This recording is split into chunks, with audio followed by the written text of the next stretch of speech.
예, 오늘 요한일서 3장 23절로 24절에 있는 말씀을 가지고 주의 계명은 이것이니 라는 제목으로 말씀을 전합니다. 우리 다 같이 한번 인사할게요.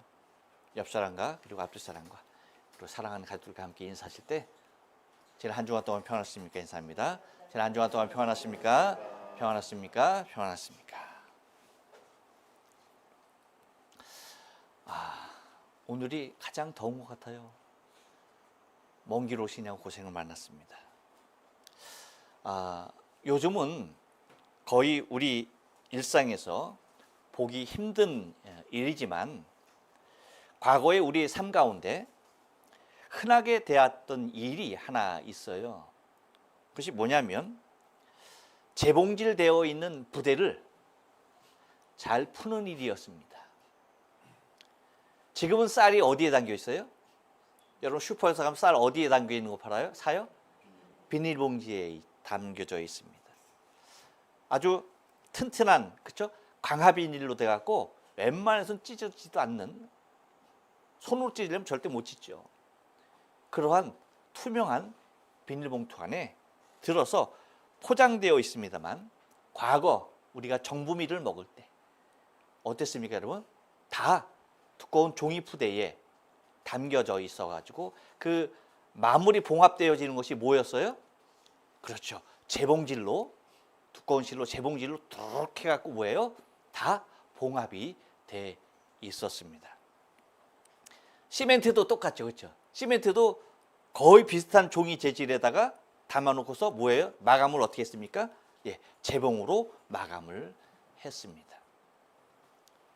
그런데 여기서 중요한 것은 뭐냐면 이렇게 재봉이 되어 있는 봉합된 것을 잘 푸는 것이 관건이었어요. 이유가 뭐예요? 많은 이유가 있지만 그것을 잘 풀어야 하는 이유 중에 가장 중요한 이유 하나는 뭐예요? 다른 건 아닙니다.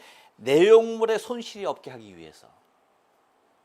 내용물 손실을 없게 하기 위해서 잘 푸는 게 중요했고요. 또 하나는 뭐냐면 그 봉투를 재활용하는 데 있었어요. 잘 풀어야지 그 봉투를 온전한 모습으로 뭐예요? 재활용이 가능했던 것입니다. 지금은 여러분 그 환경 오염을 줄이기 위해서 재활용을 하고 있지만 과거에는 어땠습니까? 생필품 조달 차원에서 재활용이 이루어졌었어요. 거의 모든 생활용품이 부족한 가운데 있었기 때문에 재활용은 매우 중요한 일이 되었습니다. 그러니까 지금의 모습과는 많은 차이가 있는 재활용의 차원이었죠. 그래서 여러분 무엇까지 재활용했어요? 그래서 라면을 끓일 때 라면 봉투도 여러분 어떻게 뜯어야 했습니까? 라면 봉투 이렇게 뜯어야 됐어요. 이렇게 뜯어갖고 예쁘게 뜯어야 했어요. 지금 라면 봉투 여러분 이렇게 뜯는 사람이 있습니까? 아니죠. 이렇게 뜯는 거 없어요. 요 구퉁이에 뭐가 있어요? 이렇게 돼 있죠. 톱니를 내놨어요. 그래갖고 그냥 이렇게 찢어버려요. 이렇게. 그러니까 그 재활용의 가치가 있는 거예요? 없는 거예요? 없는 거죠. 근데 옛날에는 왜 라면 봉투 이렇게 잘 뜯어야 했습니까? 그래야만이 그걸로 뭐 했어요? 우리는 학교 다닐 때 도시락 싸가면 반찬, 그렇죠? 김치 담아가면 병에 담는 그 김치를 갖다가 국물이 흐르잖아. 지금은 병이 다 밀봉돼 있어서 뭐 어떻게 던져놔도 국물이 흐르지 않지만 옛날에 병들은 다 어땠어요? 그냥 뚜껑 역할만 했어. 봉합되어지는 의미는 없어요. 그래서 가방을 거꾸로 들면 어떻게 돼? 이렇게 눕혀 들면 국물이 줄줄줄줄 다 샜어요. 그래서 책이 막 이렇게 막 두껍게. 그 안에 또 막 신냄새, 막 요상한 냄새가 배고 그랬단 말이죠. 그러니까 그 국물을 방수하는 차원에서 뭐예요? 라면 봉지가 그렇게 소중했어요. 그걸 잘 뜯어야 했어요. 근데 그 중에서도 부르조아가 있어. 아주 그 라면 뜯는 거 보면 아주 열을 받아. 어떻게 뜯어요? 그 가운데를 갖다가 이렇게 라면 어차피 한번 반 쪼개서 먹는 사람들이 많잖아요. 그러니까 라면 봉지를 갖다가 이렇게 재봉 이렇게 붙어 있는 선을 위에다 두고 뚝 자르는 거야 그냥. 그러면 뭐예요? 그 배가 툭 터지나. 갖고 거기다 그냥 털어 넣는. 그러면 그 봉지는 재활용이 돼야 한대요? 그냥 쓰레기통에 버리는 거야. 아주 진상이었지. 그렇게 라면 봉투 튀는 사람 보면. 그랬단 말이죠. 그것뿐 아니죠. 뭐 여러 가지 모습에 여러 가지 것들이 있었던 것입니다. 그러니까 무엇보다도 여러분 하여튼 중요한 것은 재봉선을 푼 그것이 굉장히 중요했는데 그것은 매우 간단했어요. 매우 간단한 원리였어요. 그 원리만 알면 살짝 풀어가지고 뭐예요? 부르륵 하면 뭐 하는 거예요? 쫙 풀렸습니다. 그러면 쌀 한 톨 어디로 도망가지도 않고요. 그리고 그 봉투도 온전하게 다 활용이 가능했었던 것이죠. 원리는 매우 간단합니다. 절대 어렵게 되는 것이 아니에요. 하지만 여러분, 너무 간단한 것이었지만 이 원리를 모르면요, 절대 정상적으로 풀어낼 수가 없었어요. 그래서 아주 간단하게 드르륵 풀면 될 것 같다가 절대 뭐예요? 그 원리를 모르면, 그 풀어내는 원리를 모르면 뭐 하는 겁니까? 아무리 애를 써도 점점 엉키기만 하고요. 나중에 맨손으로 풀어야 할 것이 뭐예요? 가위나 칼로 자르지 않으면 안 되는 일이 생기게 됐습니다. 저희 어머님은 가지고 예술로 풀었어요. 늘. 저는 잘 몰랐어. 어떻게 운 좋게 걸리면 그냥 풀렸는데 대부분 뭐예요? 꼬였어. 여러분, 오늘 본문은요, 우리에게 계명에 대해서 매우 간단하고 명료하게 표현을 해주고 있습니다. 곧 계명에 대하여서 세 가지 원리를 우리에게 밝혀주고 있는 것이에요. 이것만 우리가 오늘 잘 숙지하면요, 주의 계명에 대해서는 어디 가든지 통하게 되는 것입니다. 매우 간단하고 명료하지만 가장 중요한 원리인 것을 잊어서는 안 되는 거예요.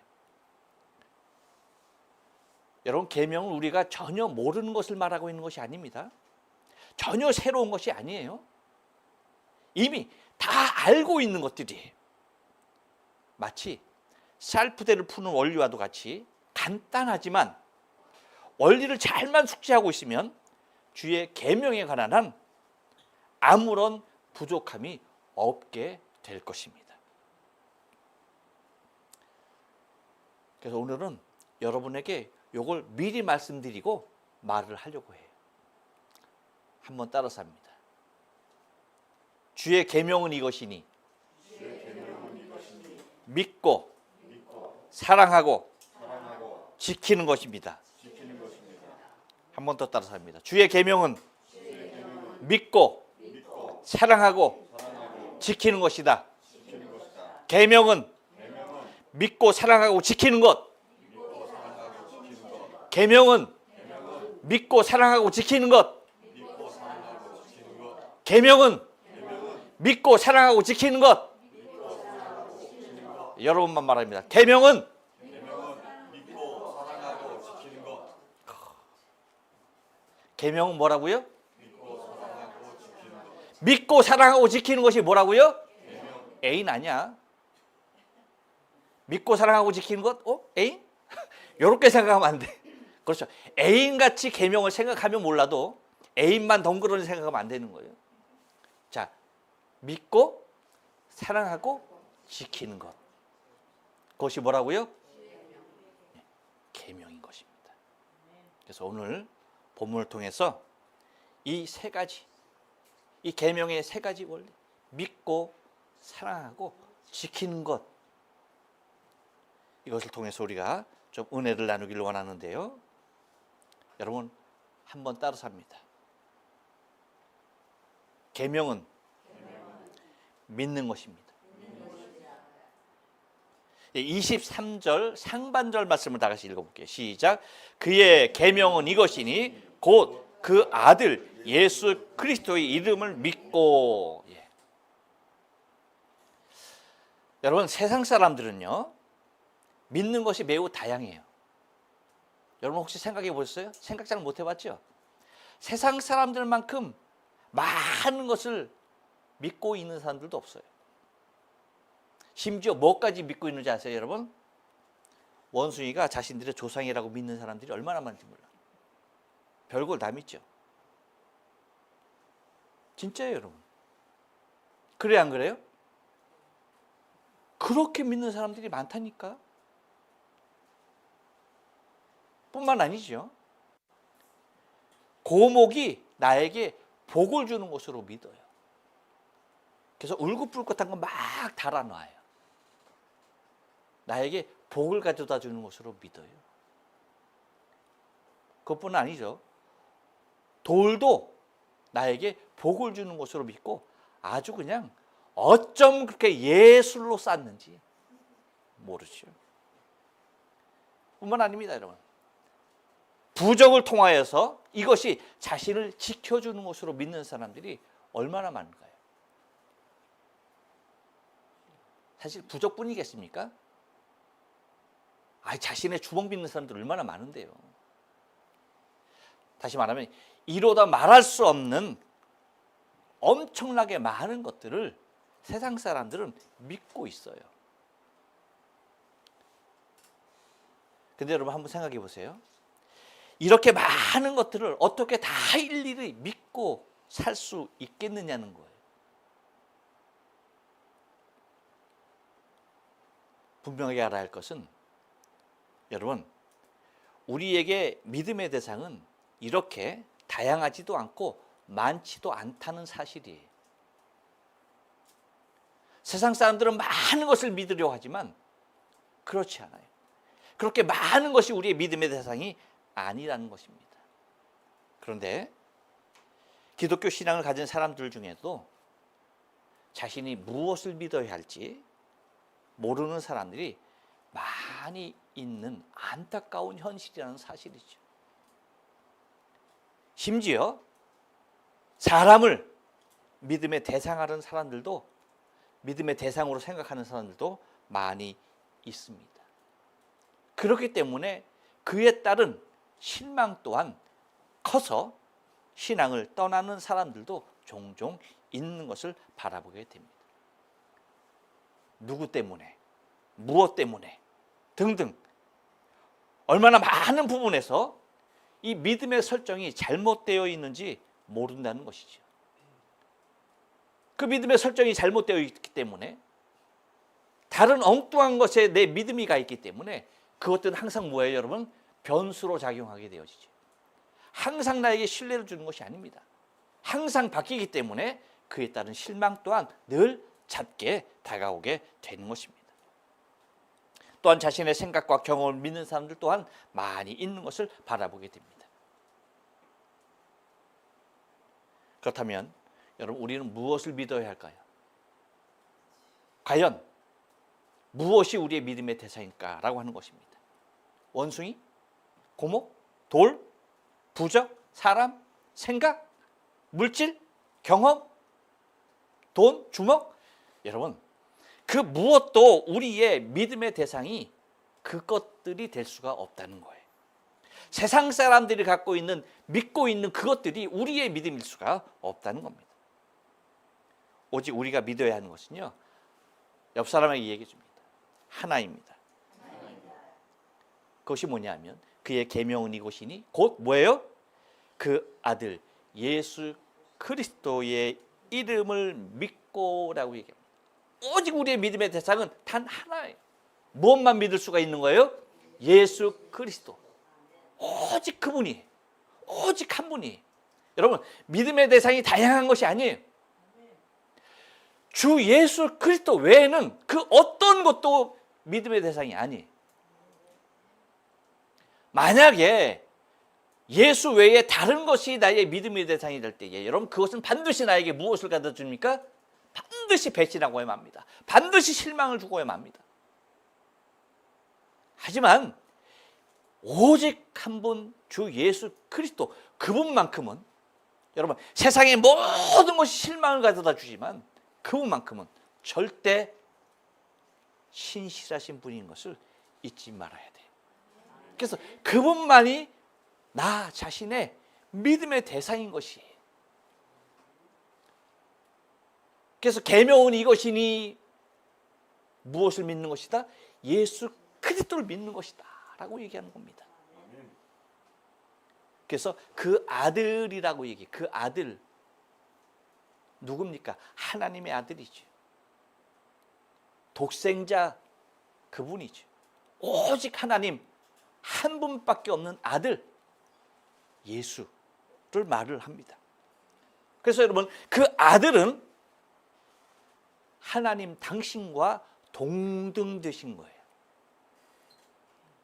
같은 거예요. 아버지와 내가 같듯이 아들과 하나님이 동일하신 분입니다. 다시 말하면 동일하게 왕 되신 분이신 것을 말하고 있는 것입니다. 그래서 우리가 믿는 것은 그 아들이라고 얘기할 때에 하나님의 아들인 것, 예수가 누구다? 하나님의 아들인 것, 하나님의 독생자인 것, 그리고 하나님과 동등된 분인 것, 다시 말하면 그분이 하나님인 것, 그리고 우리의 왕 되신 분임을 믿는 것이 그 아들을 믿는 거예요. 그래서 예수 그리스도라라고 얘기할 때에 누구를 말합니까? 우리의 구원자죠. 기름 부음 받은 메시아를 말하고 있는 것입니다. 다시 말하면 우리 인생들에게 유일한 소망 되신 분이죠. 또한 우리의 유일한 믿음의 대상이 되시는 분이 예수 그리스도가 되시는 겁니다. 이 외에는 그 어떤 것들도 우리의 믿음의 대상일 수가 없다는 것입니다. 세상 사람들이 놓치고 있는 것은 바로 이거예요. 주 예수 그리스도를 놓친 채 세상 모든 것을 잡음을 통하여서 자신의 뜻과 소망을 이루려고 합니다. 하지만 여러분, 내가 잡은 그 모든 것들이 나에게 실망을 가져다 줄 뿐이에요. 하지만 우리가 세상의 모든 것을 내려놓고 내가 붙잡고 있는, 내가 의지하고 있고 내가 믿고 있는 모든 것을 다 포기하고 오직 한 분, 예수 그리스도, 하나님의 아들 되신 예수 그리스도, 그분 한 분만 나의 믿음이 될 때 여러분 그 삶은 완전해지는 것입니다. 그래서 주의 계명은요 다른 것 아니에요. 주를 믿는 것이 곧 뭐예요? 주의 계명인 것이에요. 또 하나 주의 계명은 이것이니 뭘까요? 한번 따라서 합니다. 사랑하는 것입니다. 예, 23절 하반절 말씀을 다 같이 읽겠습니다. 그가 시작. 그가 우리에게 주신 계명대로 서로 사랑할 것이니라. 아멘.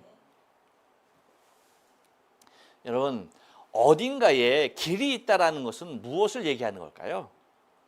누군지는 모르지만 누군가가 그리로 이미 지나갔다는 거예요. 그렇죠? 여러분, 아무도 지나간 사람이 없는데 거기에 길이 날 수 있을까요? 없는 것이에요. 길이 있다는 것은 누군가가 그곳을 지나갔다는 것을 의미하는 것입니다. 또한 길이 없는 곳이라 할지라도 내가 먼저 그곳을 지나가게 되고 또 누군가가 나를 따라서 그곳을 지나가게 되면은 길이 없는 그곳에 무엇이 생기는 거예요? 길이 나게 되는 것입니다.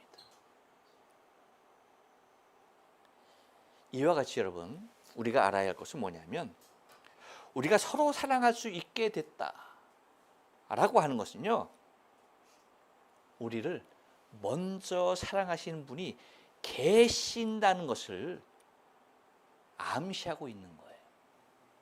우리가 서로를 사랑할 수 있잖아요. 이것은 뭐예요? 왜 사랑할 수 있을까요? 다른 거 아니에요.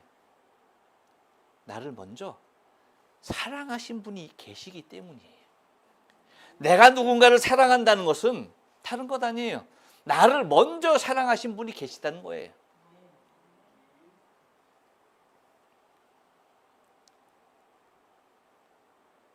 그분이 누구실까? 여러분 요한복음 3장 16절에 우리가 잘 아시는 말씀대로 뭐라고 말합니까? 하나님이 세상을 이처럼 사랑하사 독생자를 주셨으니 이는 저를 믿는 자마다 멸망치 않고 영생을 얻게 하려 하십니다. 하나님이 세상을 너무나 사랑하셔서 우리를 구원하기 위해서 독생자를 주신 거예요. 누구의 사랑입니까?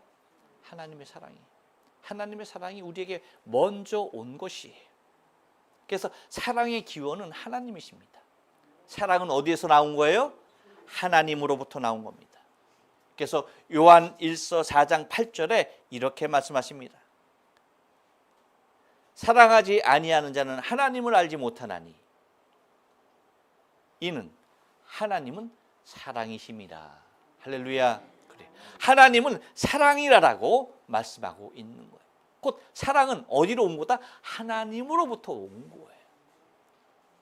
하나님의 사랑이 우리에게 와 있기에 우리 또한 뭐예요? 사랑할 수가 있는 존재가 된 것입니다.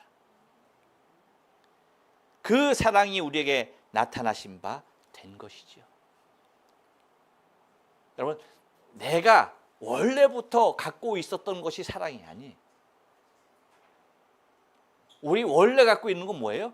미움과 증오예요. 하지만 하나님의 사랑이 우리에게 왔기에 우리가 사랑할 수 있는 자가 된 것입니다. 그래서 그 사랑이, 하나님의 그 사랑이 우리에게 나타나신 바 되었다라고 말하는 거예요. 그래서 요한일서 4장 10절에 보면 사랑은 여기 있으니 우리가 하나님을 사랑하는 것이 아니요. 뭐라고요? 하나님이 우리를 사랑하사 우리 죄를 속하기 위하여 화목제물로 그 아들을 보내셨음이니라. 할렐루야. 그렇습니다. 그래서 하나님께서 지금 우리에게 여전히 요구하시는 것이 다른 것이 아닙니다. 하나님은 지금도 그래서 우리에게 여전히 무엇을 요구하실까요? 내가 너희를 사랑한 것 같이 뭐예요? 너희도 서로 사랑하라는 거예요. 하나님께서 여러분 우리에게 요구하시는 거 다른 거 아니에요. 무엇을 요구하신다고요? 사랑을 요구하시는 거예요.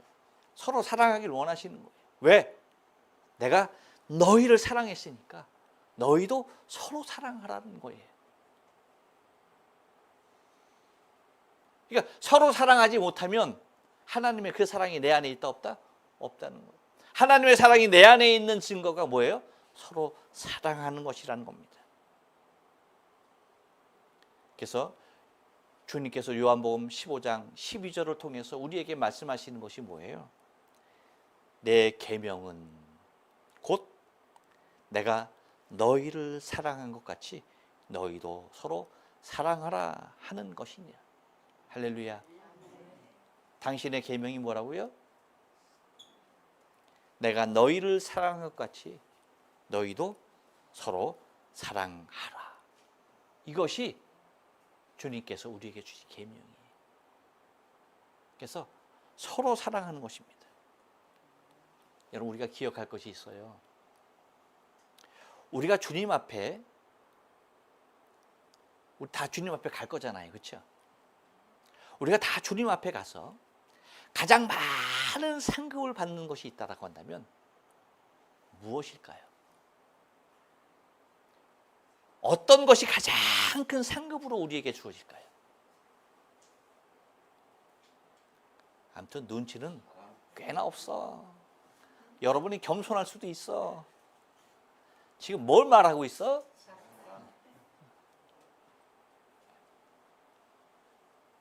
사실입니다. 우리가 주님 앞에 가서 우리가 받을 수 있는 최상의 상급은 우리가 사랑한 일이에요. 가장 고귀한 상급은 다른 것 아니에요. 우리가 아무리 죽도록 충성해도, 그리고 우리가 아무리 많은 전 재산을 하나님께 다 바친다 할지라도,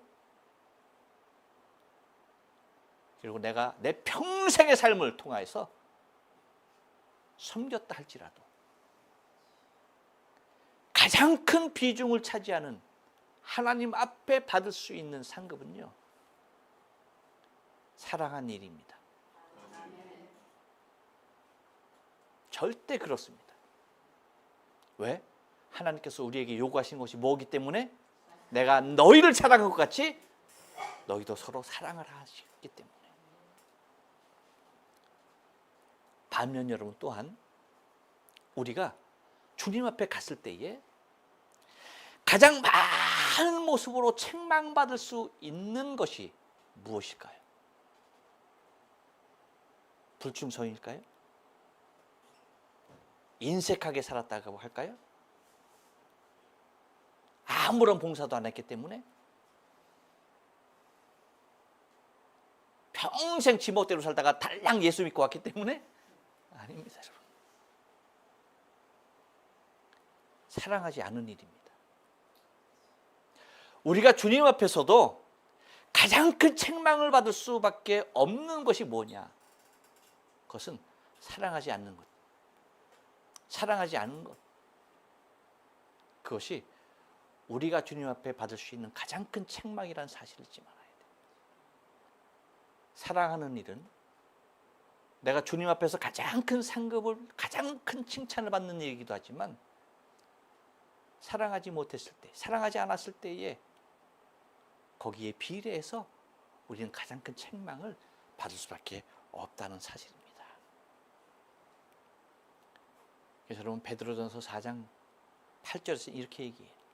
무엇보다도 뜨겁게 서로 사랑할지니 사랑은 허다한 죄를 덮느니라라고 말합니다. 모든 허물을 덮을 수 있는 것이 뭐예요? 사랑. 그것도 어떤 사랑이에요? 뜨거운 사랑. 서로 뜨겁게 사랑하라. 무엇보다 뜨겁게 사랑할지니 라고 얘기하는 거예요. 열정적인 사랑. 하나님의 사랑이죠. 하나님의 사랑이 얼마나 열정적이었으면 당신의 아들 독생자 예수 그리스도를 이 땅에 우리에게 보내셔서 십자가의 그 고통 가운데 죽게 하셨을까? 무엇 때문이에요? 하나님의 그 뜨거운 사랑. 그 사랑 때문에 우리 또한 그 뜨겁게 서로 사랑하여야만이 뭐예요? 허다한 죄를 덮는다라고 얘기해요. 다시 말하면 우리가 뜨겁게 사랑하지 못하면요, 모든 허물, 모든 죄가 다 드러나는 거예요. 그러니 주님 앞에 갔을 때 얼마나 큰 책망, 그 죄에 대한, 그 허물에 대한 얼마나 큰 책망과 정죄함이 있겠습니까?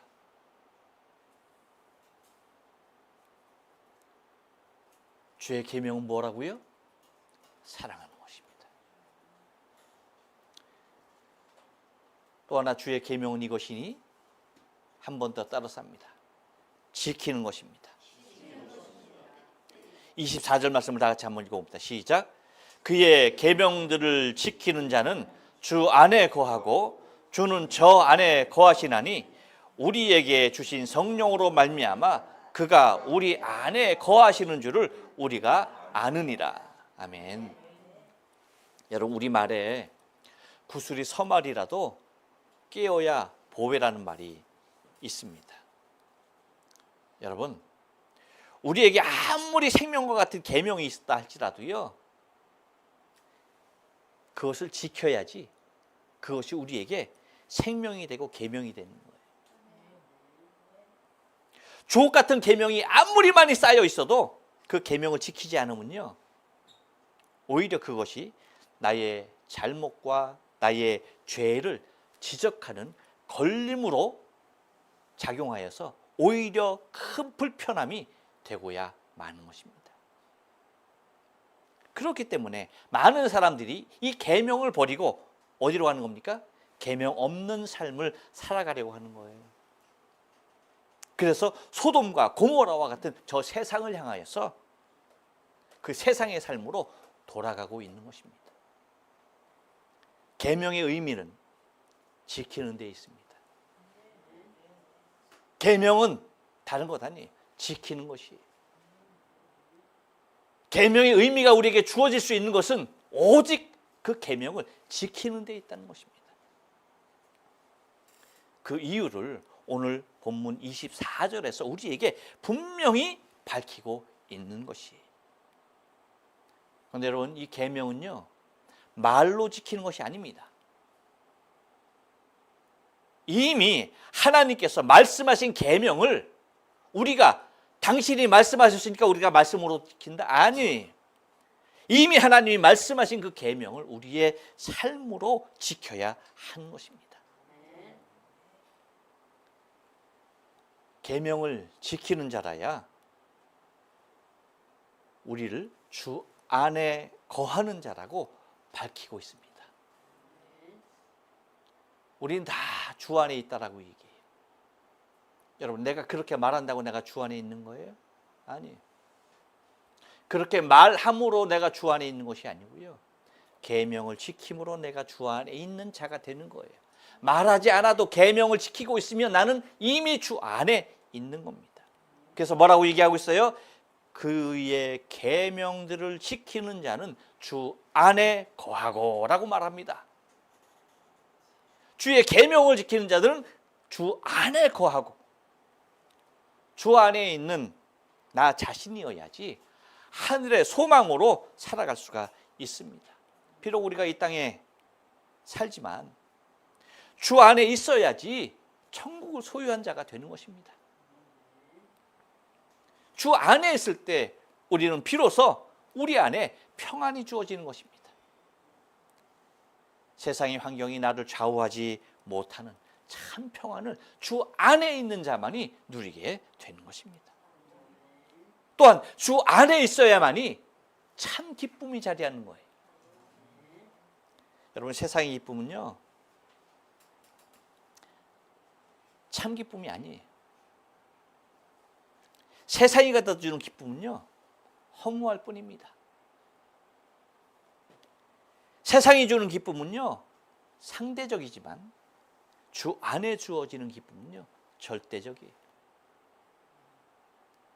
그래서 세상의 기쁨은 상대적으로 누군가가 나보다 불행하면 기뻐지지만, 누군가가 나보다 가난하면 기뻐지지만, 누군가가 나보다 더 많은 것을 가졌고 더 많은 것을 누리면 내 자신이 불행해지는 것입니다. 세상의 기쁨이 그거예요. 하지만 주 안에서 누리는 기쁨은 절대적이에요. 그 무엇과도 비교되지 않는 거예요. 세상이 어떻든 환경이 어떻든 아무렇지 않은 겁니다. 뿐만 아니라 주는 계명을 지키는 자 안에 거하신다라고 말씀하십니다. 그래서 뭐라고 얘기합니까? 주는 저 안에 거하시나니라고 얘기하고 있어요. 내가 주 안에 거하듯이 주님께서도 뭐예요? 내 안에 거하시는 거예요. 주께서 내 안에 거하시게 되면은 내가 주 안에 거할 때에 누리는, 그렇죠? 하늘의 소망, 그리고 평안, 그리고 참 기쁨, 이런 것들이 내가 주 안에 있을 때 느끼는 것이라고 한다면, 주께서 내 안에 계실 때에 어떤 환경이 주어집니까? 여러분, 두려움이 사라지게 되는 거예요. 주께서 내 안에 계시면 두려움이 없어지는 거예요. 또 하나, 가장 강한 자로 거듭나게 되는 것입니다. 왜? 가장 강하신 분이 내 안에 계시기 때문에 가장 강한 자가 되는 것입니다. 또한 계명을 지키는 자가 누리는 축복 또한 말하고 있는데요. 여러분, 계명을 지키는 자가 누릴 수 있는 가장 큰 축복이 뭘까요? 다른 건 아니에요. 성령의 임재인 것입니다. 그래서 이렇게 말하죠. 우리에게 주신 성령으로 말미암아 그가 우리 안에 거하시는 줄을 우리가 아느니라. 그래서 여러분, 늘 성령 안에서 주님과 교통이 가능하게 되는 것이에요. 이것만큼 큰 축복은 없는 것이지. 왜요? 늘 내가 주님께 물을 수 있고요, 주님은 나에게 늘 말씀해 주시기 때문입니다. 이 교통이 필요한 거예요. 이것이 성령 안에서 가능한 거예요. 이것이 인격적으로 가능한 것입니다. 그래서 여러분, 우리가 늘 누구와 대화하는 거예요? 성령을 통하여 내 안에 거하고 계신 주님과 늘 대화하는 거예요. 주님, 어떨까요? 주님, 이게 좋겠죠?